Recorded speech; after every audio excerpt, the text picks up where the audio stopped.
Hello les grands enfants, aujourd'hui on part à l'aventure en région bruxelloise au musée ethnographique puisque c'est là que nous allons trouver le fétiche Arumbaya qui est bien sûr le thème de l'oreille cassée.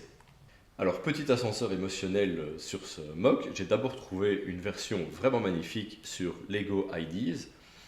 En fouillant un petit peu, mais malheureusement le compte Rebricable de l'auteur était complètement vide. Là, j'ai continué à chercher, je suis tombé sur son profil Instagram et j'ai appris qu'en fait, il a été engagé par Lego. Je crois que c'est vraiment mérité quand on voit la qualité de ses mocks.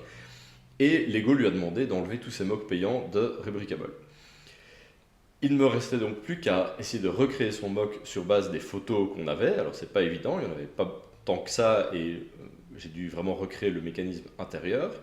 La nouvelle surprise, et je me suis fait avoir à une règle que j'ai moi-même citée dans ma vidéo sur les mocks, à peu près à la moitié, j'étais à peu près aux hanches, donc j'avais fait les jambes, les pieds et les hanches.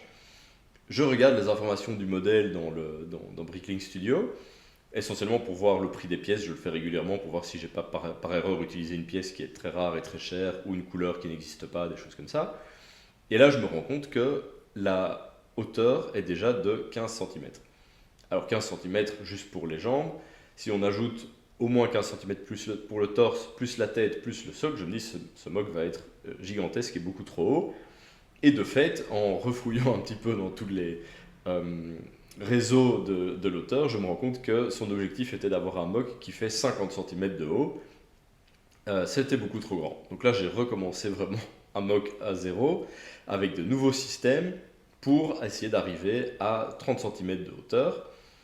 Alors comme inspiration, j'ai utilisé bien sûr les dessins dans la BD, mais également ce fétiche réel qui était une des inspirations d'Hergé et la principale. Et notamment, je l'ai imprimé ici sur papier pour calculer la taille réelle que je voulais pour vraiment mesurer. J'ai mesuré avec des briques Lego pour voir combien de studs je voulais de haut, etc. et quelle taille ça allait faire en centimètres.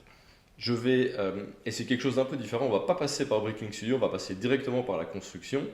Et je vais vous montrer ce que ça donne en construction.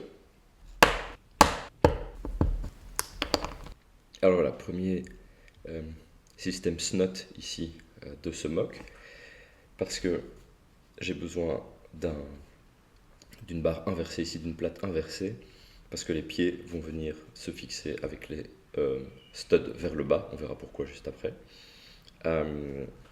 Et donc petit système ici pour avoir passer du haut en bas. Alors, les pièces roses ici, normalement, doivent avoir des studs de chaque côté. J'attends cette brique depuis 3 jours et je suis impatient. Donc voilà, j'espère que ça tiendra suffisamment. Ça a l'air, mais on voit que voilà, ça bouge évidemment du côté où il n'y a pas de stud. Donc je les remplacerai plus tard, là où il y aura des studs. Mais je pense que ça tiendra le temps de.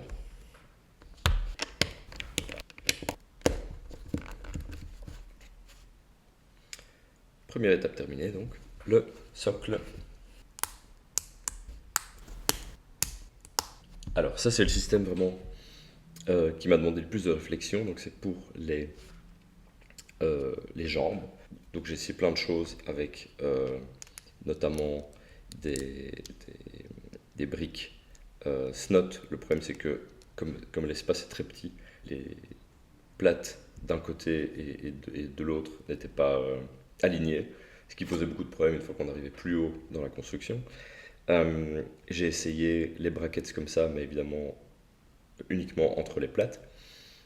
C'était très compliqué d'insérer ses doigts pour aller les mettre.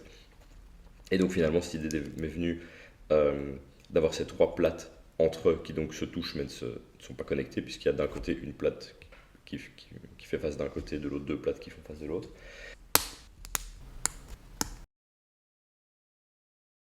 Alors je crois qu'il y a 70 petits brackets comme ça.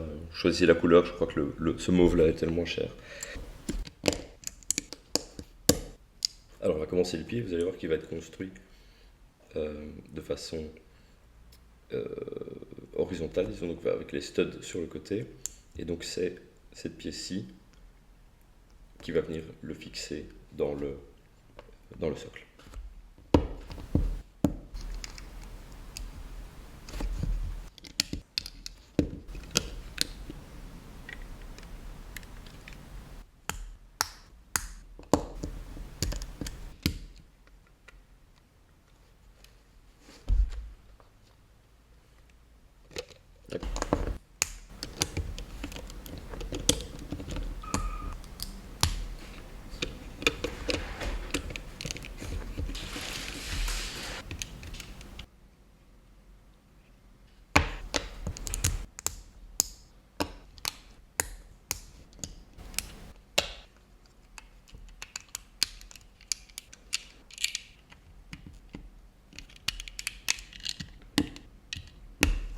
Alors je me rends compte qu'il manque une pièce ici, c'est une pièce qui est en fait assez rare et pas disponible en Belgique, et donc je l'ai ratée quand j'ai fait mes commandes. J'ai choisi que des vendeurs belges et j'ai pas remarqué qu'elle n'était pas là. Donc je vais laisser l'espace vide ici pour l'instant.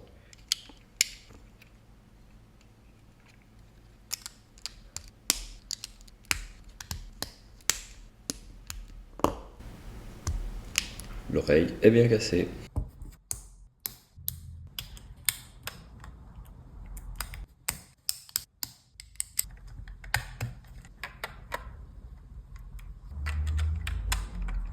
La tête tient solidement.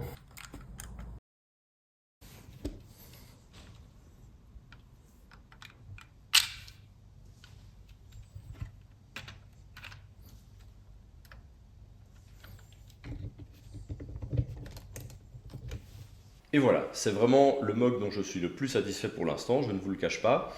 La taille est donc un peu plus petite que le fétiche, disons, réel qui a inspiré RG, mais je pense que c'est une meilleure taille pour un Lego à afficher chez soi.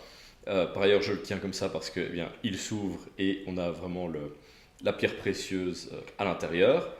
Et voilà, je trouve que l'effet, l'oreille cassée, le bois un peu cassé, etc., je suis vraiment hyper satisfait. J'espère que vous aussi. Et si vous voulez une version plus grande, eh bien, je vous invite à simplement copier par vous-même le magnifique Lego Icons. Je vous souhaite bonne chance et à bientôt pour le prochain épisode.